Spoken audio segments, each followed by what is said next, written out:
Chonkulous update.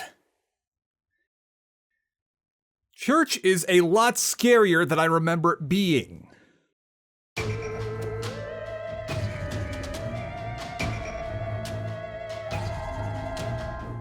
Greetings, bones and ghouls, and welcome back to Halloween in July. Okay, more like Halloween in August now, but you get the idea. We're celebrating the spooky season with a smorgasbord of scary games, and I've deeply discounted the yearly rates over on patreon.com/charlatanwonder, where you can get videos a week early and ad-free, plus full recipes for the cooking segments, and so much more. And as you might know, to sweeten the deal, anyone who pledges yearly not only gets that full year of patron benefits at a nice discount, but you also get the patron patch as a thank you gift. And even better, anyone who pledges yearly at the $5 tier or higher for recipes gets their own patron apron to cook along with all the crazy stuff we're doing this year. Available in both original or late 2000s piss filter on request. Takes me only a single click to do. And just to make sure that everyone's included in the spookies, yearly pledges or not, I've made the Pledge-O-Meter, where every pledge, yearly or monthly, Patreon or through YouTube memberships, or even Ko-Fi tips contribute to the meter, and we can unlock all sorts of cool new rewards, such as special event streams, bonus videos for this year's Halloween in July, like Metro Exodus, me cooking literally anything that gets voted on, and so much more.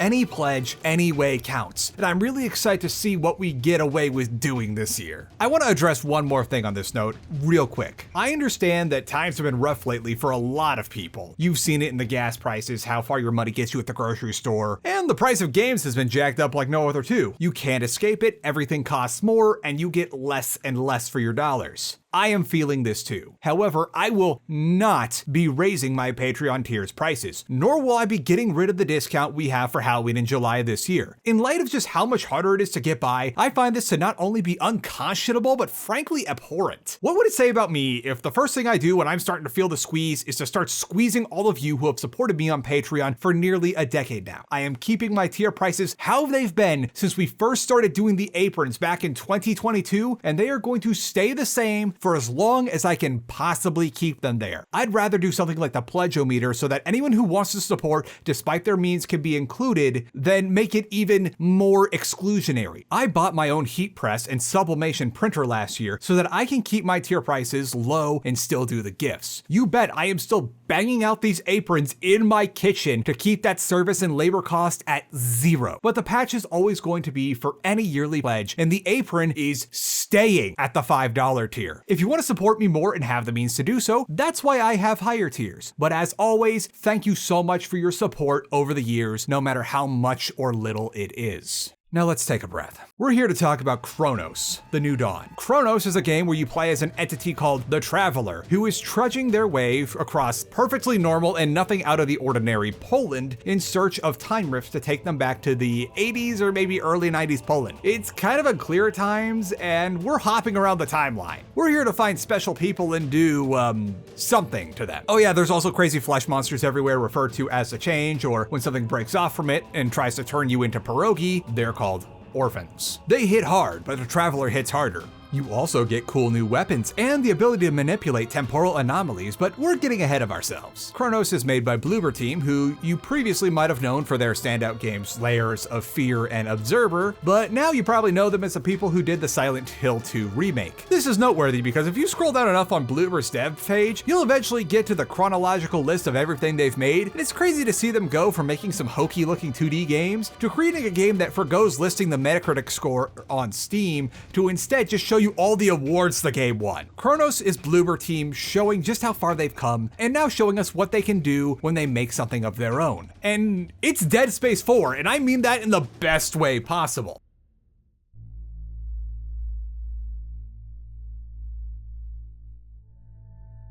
Let's get into that gameplay to show that growth.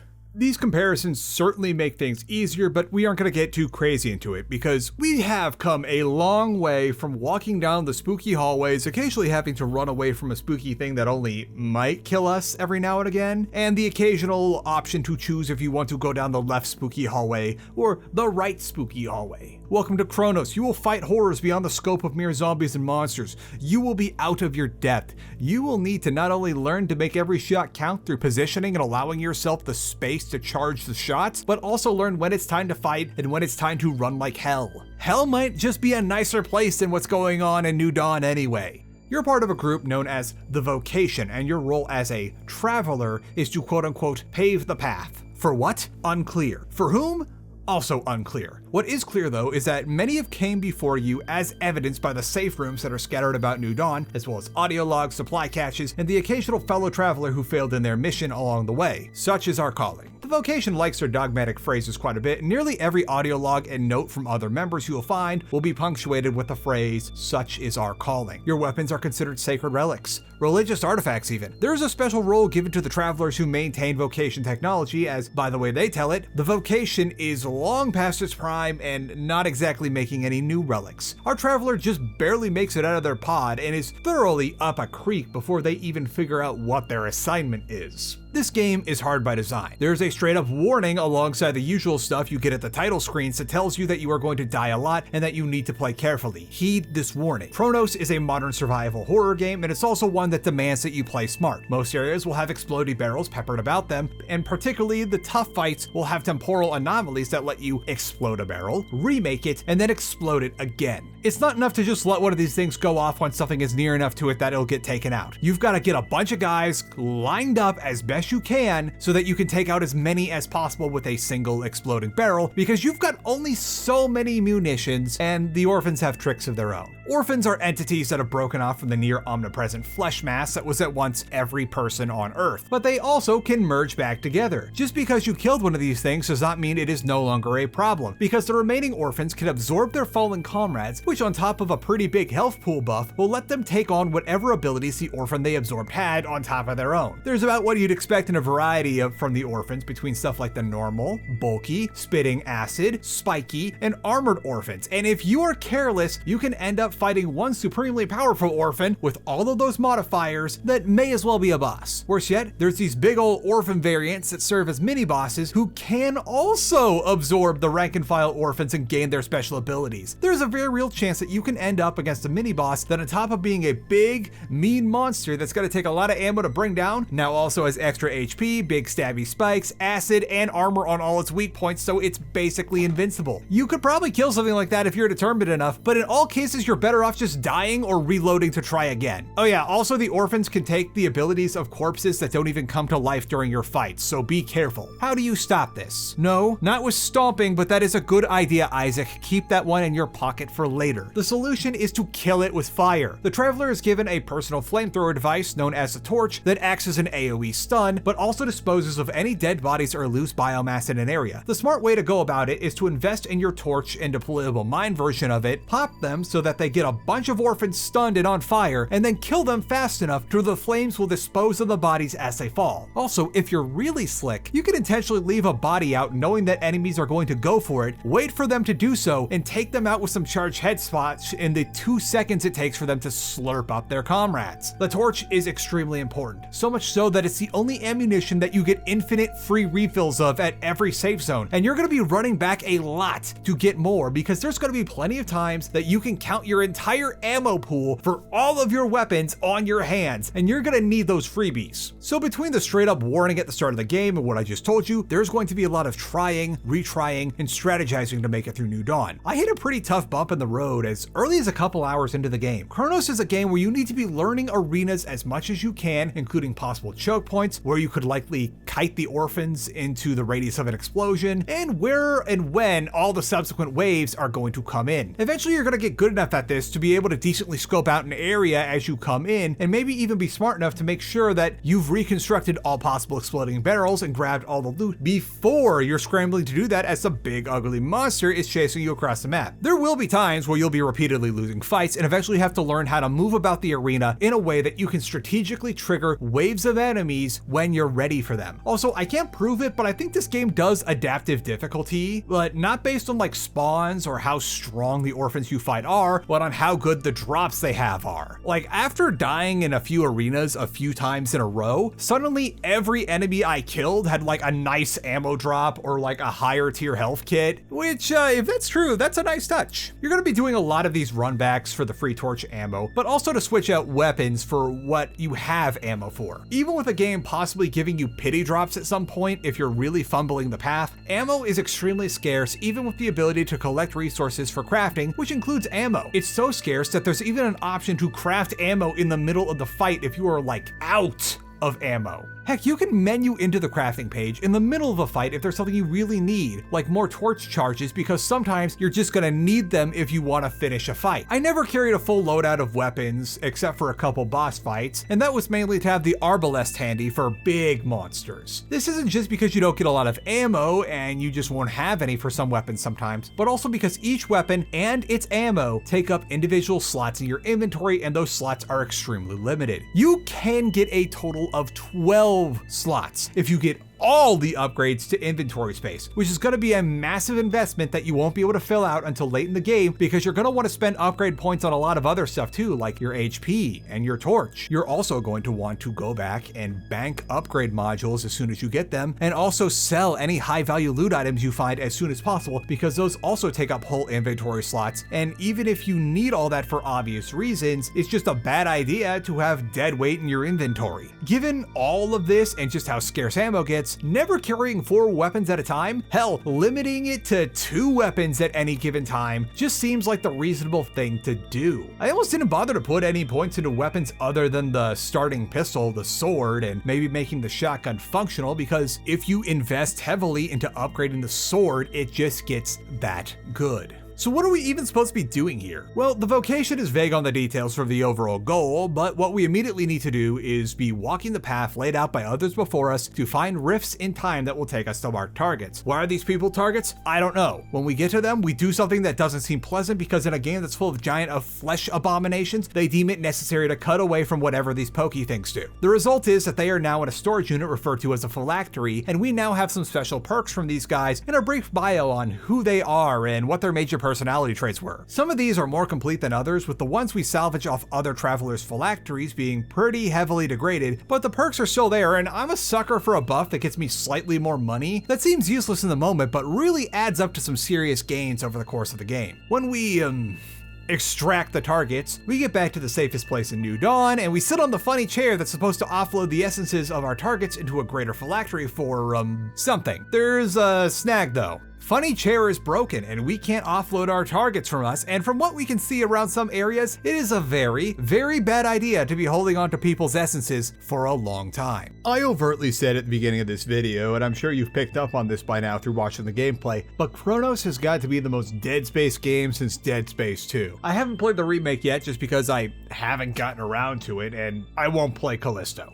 It hurts too much. There's a million little things in Cronos that make you go, yeah, these guys like Dead Space. No, they love Dead Space. The first and most obvious thing here is what you've been looking at for a lot of this video, the weapon system. You get up to 4, and each weapon has a primary and secondary fire function. It's streamlined down a bit here in Cronos, where you've usually got just a charge-up shot, but some weapons like the carbine do change a bit in how they handle, like going full auto when you charge. The sword pistol is basically the plasma cutter, and treating it like a plasma cutter paid off very well for me. Investing in upgrades for it early? Sir, what is it? I let you have all your toys on the IKEA furniture boxes. I don't know what you want. You can sit on the boxes to your little heart's content. Investing in upgrades for it early ended up being extremely handy for me down the line, not just for how abundant pistol ammo is and how it takes next to no resources to craft more. There's also a few segments later on in the game that, while might have been really hard if I was maining a two-handed weapon, were basically a cakewalk since I had put a lot of energy into All Reliable.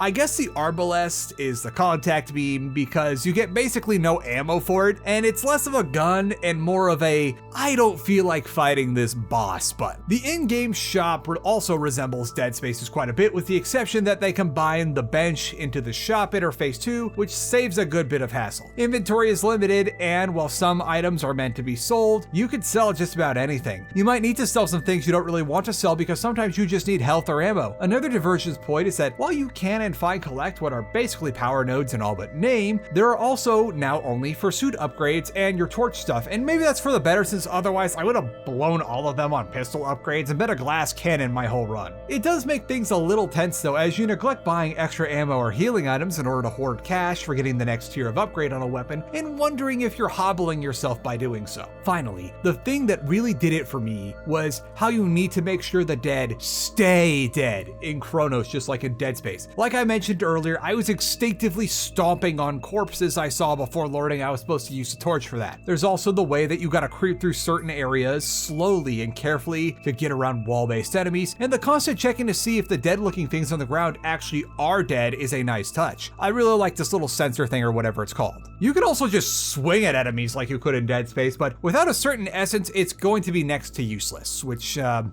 kind of bummed out about because I always like punching man-made horrors beyond comprehension in the face. Obviously, there's certainly a lot of aesthetic similarities between the two games, particularly the enemy designs and how both are reconstituted humans turned into monsters, but where Dead Space has the necromorphs be limited to just how fleshy they can get, Cronos is going full send on the flesh hell. There are entire levels which are mostly just being inside of collective mass of humans all linked together around a skeleton of a building, complete with a literal beating heart in the middle. Both weird, fleshy monsters are scant on the explanation as to what exactly they are, at least in the first Dead Space game. We don't have to talk about 3. And there's not much to figure out with what exactly is going on here, as we are the one person with not a lot of outside help that needs to schlep through all the bodies to get to what we hope is going to be a solution. Man, I should really take some time to replay the original Dead Space. I've still got it on my PS3. Both games are also structured very similarly, but that's not exactly novel. They're linear horror fests with some collecting and secrets to find, but you're certainly going to be able to do a lot more exploring and bad tracking in Cronos than in Dead Space. Heck, Dead Space is structured like it is because at one point it was System Shock 3 until the devs played RE4. I remember Dead Space 2 being even more linear, but the first game had the ability to retrace your steps some of the time and try to find stuff that you might have missed for more money. Also, I forgot to mention this earlier, but there are very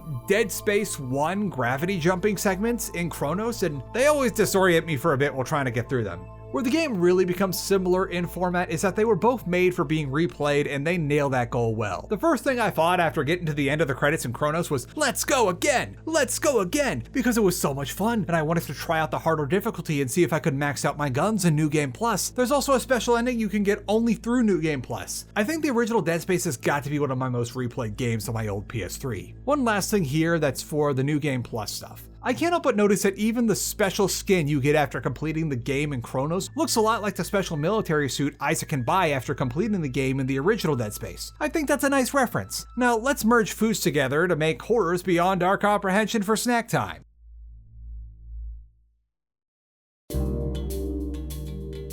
Cooking segment time. There's this thing at my local county fair that I've seen every year called Philly fries that I've been wanting to make for years, and I finally got around to doing that. Turned out to be really easy. So Philly fries are basically the contents of a Philly cheesesteak sandwich dumped onto a bunch of seasoned curly fries. It's great, and I want to see what happens when I make them at home with better ingredients, or at least slightly better ingredients. We aren't exactly going to the bourgeois store for this one. First order of business before we do anything else is to check the oven temp on the bag of fries we're gonna use and get the oven preheated. I didn't realize how long it was gonna take for me to get my oven up to 450 Freedom heat units, and I almost had the stuff come out wrong on me. It was fine in the end though, it just barely worked out.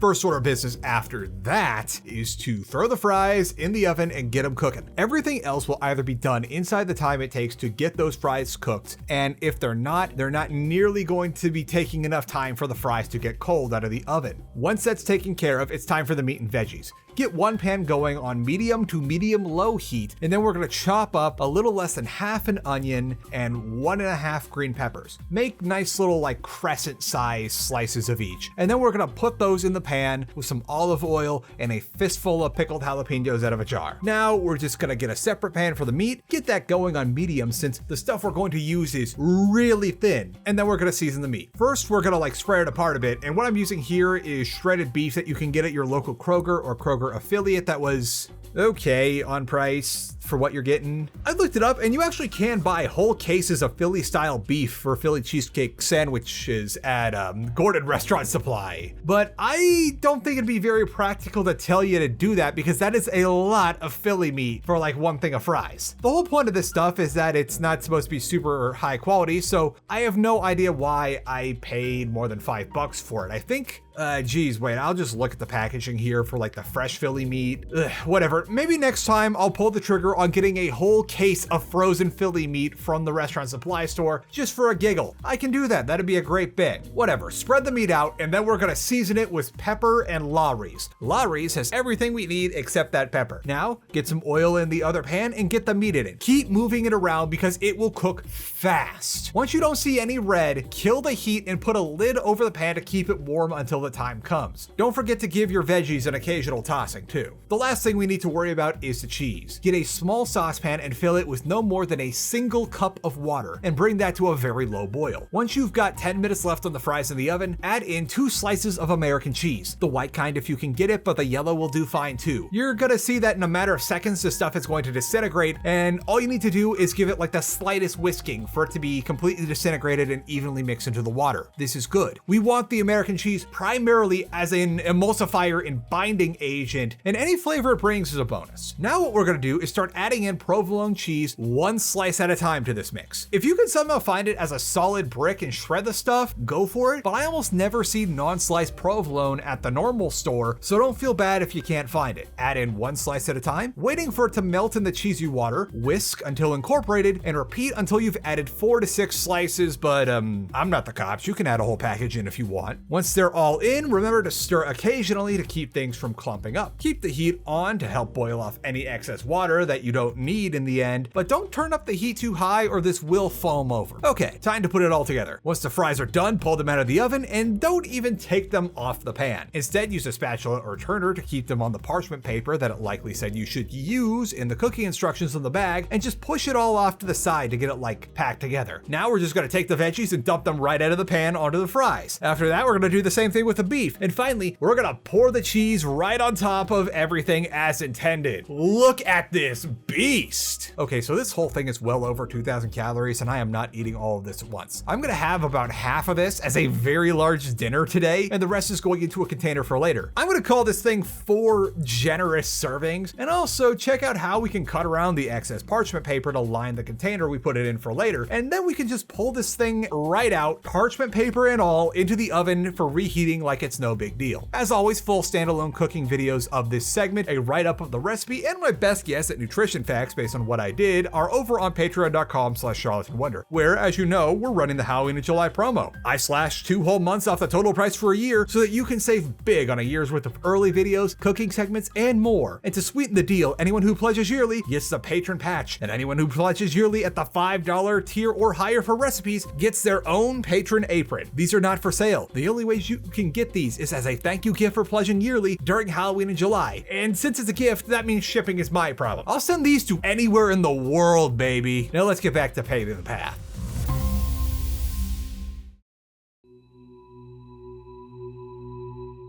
And now, it's time for the spookies.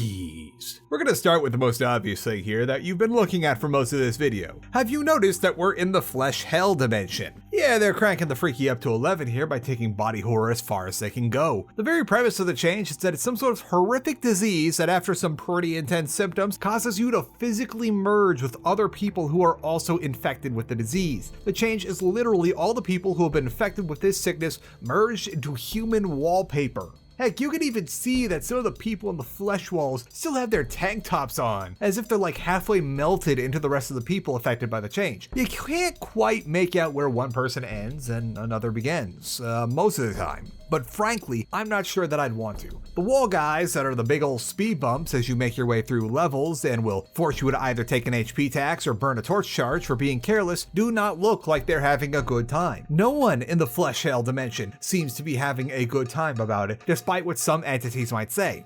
Some of them, mostly the orphans, have some sort of delirium where they're partly aware of themselves or perhaps a sort of facsimile of what they were doing before they were absorbed by the change. Then we've got the more standout cases like the Abbey. While withholding some info to avoid spoiling you, everyone there has merged into one being that is now psychically present. That's about all we can say about the Abbey for now, though. Where the flesh hell really hits home is how it's shown retroactively, how desperate the situation was trying to quarantine and fight the change, and the little snippets of info about just how bad things got. Initially, we see stuff like orders to shelter in place at all costs, where even being in the same room as someone potentially affected is a very bad idea. Then we get to the steel mill where all this started. Ground zero for the change is nuts. The calcified masses of actual people, the signs of military checkpoints, and tons of rifles that looked like they were eventually useless against the victims of the change, and how the improvised sick wards give you an idea of just how one-sided the fight against this infection was. Never mind the hospital they eventually had to move people to, where things got really bad. Hey, remember those wall guys we were talking about a moment ago? They're important for the next part of how Cronos spooks you good. Cronos has a lot of tension, slowly creeping through narrow passageways, pointing your scanning device at every inch of wall you could see where those guys might be hiding, listening for their wheezy breath, checking corners slowly. There's the way that Cronos sets the stage for just about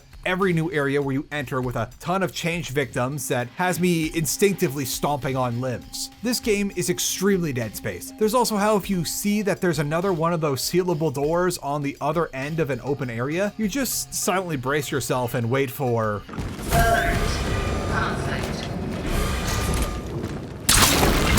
because these will keep you on your toes too. This game does such a good job of keeping things tense and like you're never really safe, that sometimes you forget that the Traveler is a walking tank. They're huge compared to regular humans, and I'm guessing they make lockers out of sheets of 1-inch thick steel out in New Dawn, because while the Traveler needs a bit of elbow grease to move those out of the way, they can straight up punch elevator doors open. This is the person that's barely struggling to make it from building to building in what's left of New Dawn. Person, entity, whatever they are, they can shrug things off that would easily kill a normal human, and unless you've got special enhancements in your phylactery, your punches are only going to mildly annoy the change. That's just how bad of an enemy you're up against. Finally, we've got the combat itself. It's frantic, and never mind that you're being attacked by crazy flesh monsters right out of the thing, you are in way over your head. That warning at the title screen was there for a reason. You are never in a spot where you're comfortable. You are never in a place where you're not going to be desperately trying to figure something out to buy yourself another second to maybe find something you needed to crate. You are going to hold your breath while gambling on if you can menu into the crafting menu to make more of that one thing you need a lot. A lot of fights will boil down to how much you can run around, get away from a group of enemies to get just enough distance to safely use the temporal anomaly tool to reconstruct a barrel for you to use against a handful of enemies because you don't have enough bullets to kill all of them directly. There are no easy fights in this game, and anytime you feel like you're starting to come out ahead on ammo usage, you are going to start getting worried because that means they're fattening you up for what's going to be an absolute nail biter of a fight soon. This game makes walking into a big, empty room spooky even when there isn't a ton of people melded into human pudding on the walls, because big empty rooms mean big nasty fight. One last thing I almost forgot about that's a bit more story centric to this game is that this is very much pandemic horror. There's people overtly in lockdown and all the dread and paranoia that come along with a horrible disease that nobody knows the full extent of how nasty it is, let alone how to treat or cure it. Oddly enough, this isn't the only lockdown horror game we'll be playing this year, which makes sense as it's been a good 5 years since the initial lockdown, so a lot of stuff that got inspired during that time is coming to fruition now. I think you already know what the second one is going to be, and personally, I think both of these are good interpretations of lockdown horror. Is that what we're going to be calling this kind of game now? It does fit kind of well.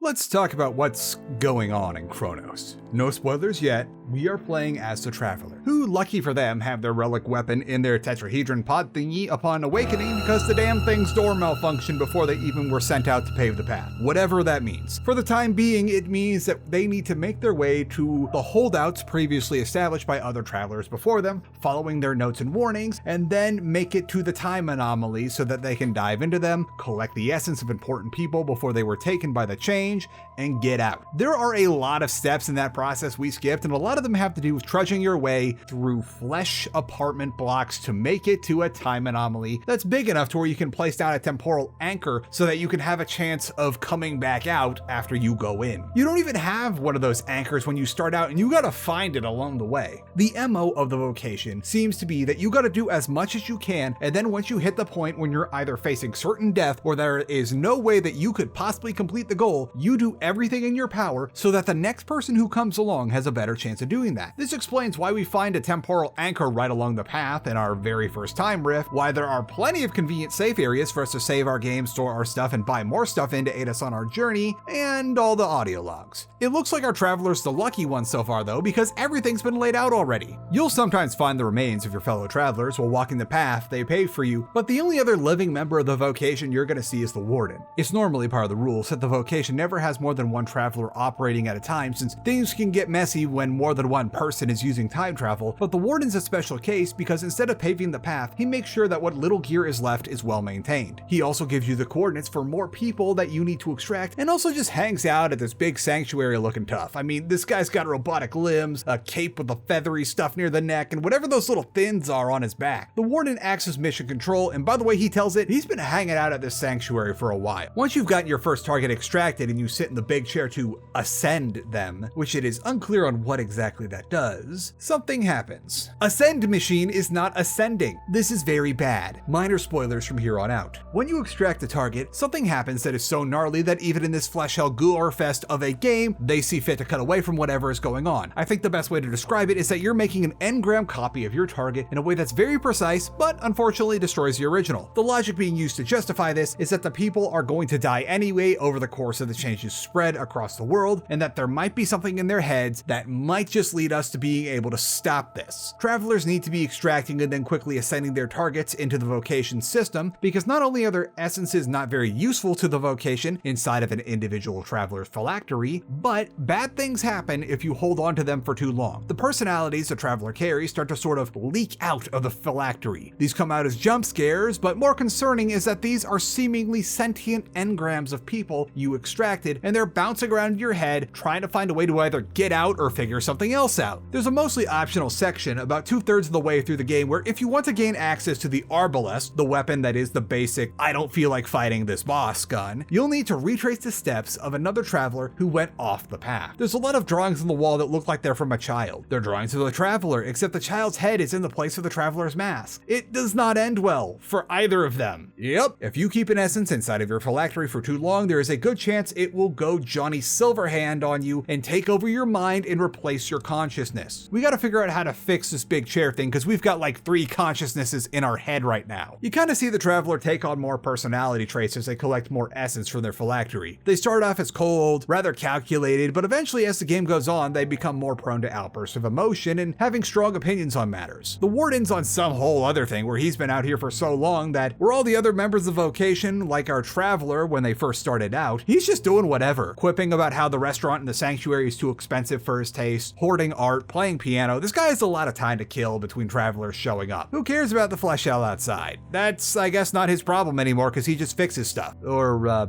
does he? So before all this started literally getting to our head, our first target was a local crazy that was onto what the vocation was doing in the time stream. Also, some lady almost clocks us, which is really bad because we are literally out of time. We find our man and he mentions a lot of stuff going on at the steelworks, which is where the change started happening. Well, after we get back to the sanctum and meet the warden, that's where we're being sent off to anyway to find the people that were central to attempting to stop the change at the steelworks. We keep hearing about and seeing glimpses of this lady, Veronica, and there's even evidence of another traveler being detained in the steel mill who knew her. Eventually, we straight up meet Veronica in the hospital where they first started trying to treat the victims of the change off-site. Turns out Veronica's a doctor at the hospital, and while they haven't found a cure, they found something that will kill the biomass post-change. That's a start, I guess. We collect Dr. Zebert, the guy who was leading the efforts in fighting the change and a mentor to Veronica, and at that point, we gotta really figure out how to fix the chair because things are getting real bad in our head. Turns out there was a Pathfinder Pathfinder, an elite member of the collective who is tasked with finding the time rifts and candidates for ascension who was last heard of in an abbey on the outskirts of New Dawn. This is going to be especially rough because that abbey sort of rebranded itself as the Church of the End of the World, where people were free to come and be together, sick or healthy, as the world ended around them. Okay, before we get into major spoilers, I'm going to say a little disclaimer here. A lot of stuff in Cronos is really vague, and few things, if any, are given concrete explanations. There's a lot of theory crafting and a lot of well-justified ideas as to what everything is on various forums, but unfortunately there are no hard answers, and the only wikis I could find are one from fandom that seems to have been someone wiki squatting but no one showed up to start writing articles, and one that looks like there's a good chance someone might have asked an AI agent to build them a wiki for the game to also wiki squat. Except in place of no articles, there's stuff that reads like complete gobbledygook and makes no sense whatsoever if you played the game or even gotten this far into the video. What matters here is I don't have much to go on but my own footage to check facts with. Okay, spoiler time. You know what to do if you don't want them. Going, gone. We defeat the giant flesh nun that was also Dr. Zebert's estranged daughter and get to the body of the Pathfinder. Turns out that he is the exact same unit number as the Warden, and there's an audio log on his person that is clearly the same voice as the Warden, talking about how he is disillusioned with the collective's mission, and all he wants to do now is protect his last target, Veronica. We head back to the sanctuary, which suffered a bad attack while we were gone, to discover some secret hallways we weren't supposed to see and find the remains of a lot of travelers. And then we find what's left of Veronica's body in the present day. Turns out that in a weird way, the Traveler is Veronica. At some point, despite the Warden/Pathfinder going off reservation to protect her, Veronica starts succumbing to the change, and the Warden/Pathfinder is so distraught by this that he went and started stripping other travelers for parts and trying to implant Veronica's essence into them to intentionally have it take over one of them, like what happened to that one traveler we saw looking for the Arbalest. It turns out that all of our primary targets were actually people Veronica was close to in her life. The Pathfinder was hoping to use bits of their personality and their essence to make the Traveler Veronica in the same way that Jurassic Park used frog DNA for a T-Rex. Some stuff happens and, oh, that's bad.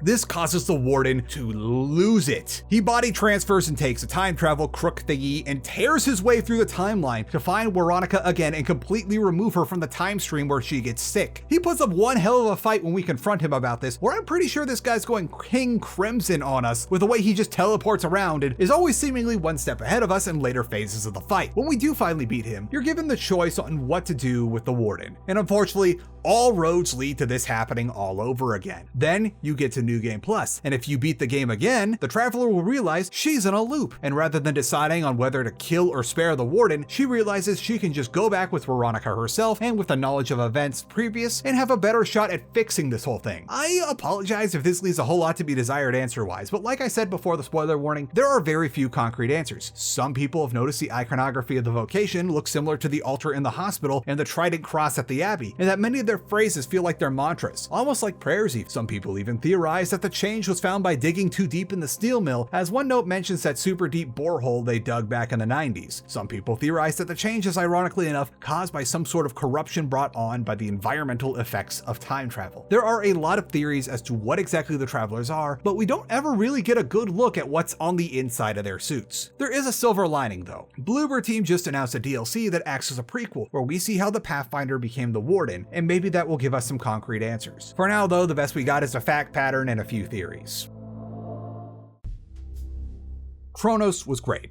I love it. I love how the timing was just right to where I could tell you that they recently announced a Lazarus DLC, where we'll learn why the Warden is like that. I love this game, and I love how Dead Space it is in all but name in the best way possible. This is one of my new favorite horror games, and I hope it becomes one of my new favorite horror series. Coming up next, we're gonna do another Lockdown-inspired horror game that's a little more overt about things, and one of my favorite RPGs I played in a long time. And that's considering that I also got through Expedition 33 this year. I think you know which game I'm talking about. Thank you all so much for watching. Please make sure to like and subscribe so that you can help this channel out at no cost to yourself. And if you really want to help what I'm doing here, there's Patreon and YouTube memberships. Both get videos a week early. Every pledge, YouTube or Patreon, plus every Ko-Fi, all count towards the Pledge-O-Meter, where we can unlock all sorts of cool videos as rewards and other goodies too. And as always, since it's Halloween in July, I've deeply discounted my yearly rates at patreon.com/charlatanwonder, where on top of getting a whole year's worth of early videos, updates, exclusive bits like standalone cooking videos with recipes and more. Any pledge yearly gets the new patron patch, and anyone who pledges yearly at the $5 recipe tier or higher gets this year's patron apron as a thank you gift for all of your support. Don't worry about the shipping, it's a gift, that's my problem. I figure out how to send these basically anywhere in the world. Now let's sign off. Remember that no matter what you do, be it painting, writing, or making funny little skit videos, that what you do is not content, it is your art. Art is sacred and should never be reduced down to just content. Your art is special because it's a sum of all your skills, passions, and aspirations, and in no way should that ever get reduced down to content. So get out there and fight for your art by fighting against the contentification of everything. Stay saucy.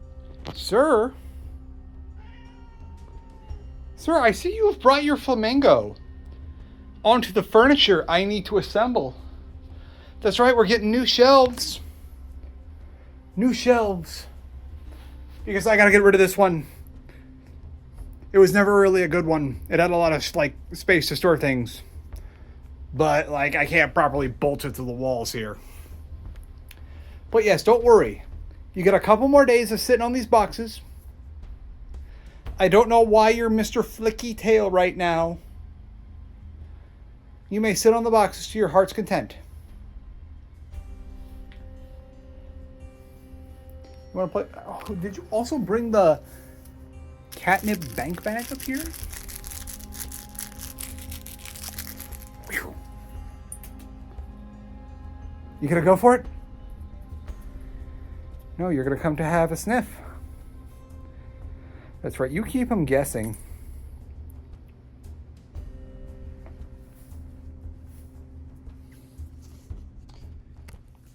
Oh, there he goes. Are you going to investigate?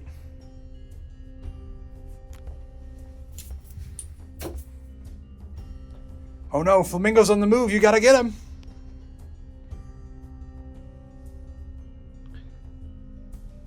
Just look at this boy. He is trying to have a thought in his head right now. Oh, there he goes. There he goes. Flamingo's getting investigated for unexplained movements.